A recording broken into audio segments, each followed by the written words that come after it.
ইয়াউল Alam, news 18 Bangla. দক্ষিণ চব্বিশ পরগনার কাকদ্বীপ মৎস্য বন্দর, যে খাল দিয়ে বন্দরে ট্রলার ভেড়ে সেই খালের অবস্থাই খারাপ। সংস্কারের অভাবে মুজতে বসেছে, বন্দরে ঢুকতেই পারছে না ট্রলার। এভাবে পেট চলবে কি করে, চিন্তায় মৎস্যজীবীরা। ভাত জোগায় মাছ, ঘোরে সংসারের চাকা। সুন্দরবনের মৎস্যজীবীদের কথা চিন্তা করেই তৈরি হয় কাকদ্বীপ মৎস্য বন্দর, দক্ষিণ চব্বিশ পরগনার সব থেকে বড় মৎস্য বন্দর। পূর্ব গঙ্গাধরপুরের কালনাগিনী খালের পাশেই এই বন্দর। খালের সঙ্গে জুড়েছে মুড়িগঙ্গা নদী। খালপথেই বন্দরে আসে ট্রলার। দীর্ঘদিন ধরেই ড্রেজিং না হওয়ায় সেই খাল মজে যাচ্ছে। মজা খাল দিয়ে বন্দরে ঢুকতে পারছে না ট্রলার। শুধুমাত্র জোয়ারের সময়ই ট্রলার ঢুকতে পারে।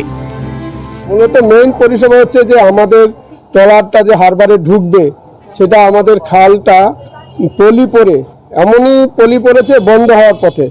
খালের মোহনায় এমনই পলি পড়ে পড়ে বন্ধ হয়ে যায়, যার জন্য আমাদের খালের স্রোত না থাকার জন্য আমাদের খালটা পলি পড়ে গেছে।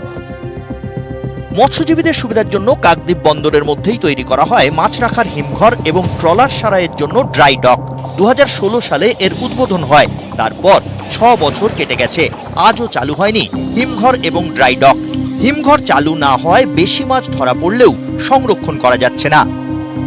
নদীর নাব্যতার কারণে, সিলটেশন হওয়ার কারণে ডাইডকটা সম্পূর্ণ একদম কোনোদিনই কোনো কাজে আসেনি এখানে। আর কোল্ড স্টোরেজটার অবস্থাও সেই রকম অবস্থা হয়ে রয়েছে যে এখনো কোল্ড স্টোরেজটা তৈরি হয়ে গেলেও সম্ভবত কোনো কারণে কোল্ড স্টোরেজটা এখনো পর্যন্ত স্টার্ট করা যায়নি।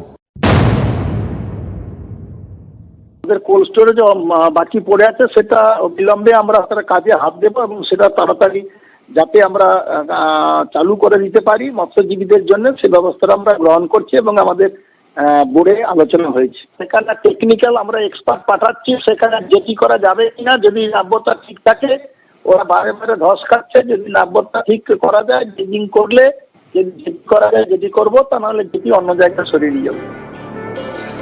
মন্ত্রী আশ্বাস দিচ্ছেন, পদক্ষেপের অপেক্ষায় সুন্দরবনের মৎস্যজীবীরা। দক্ষিণ চব্বিশ পরগনা থেকে ক্যামেরায় সৌরভ মণ্ডলের সঙ্গে বিশ্বজিৎ হালদার, নিউজ 18 বাংলা।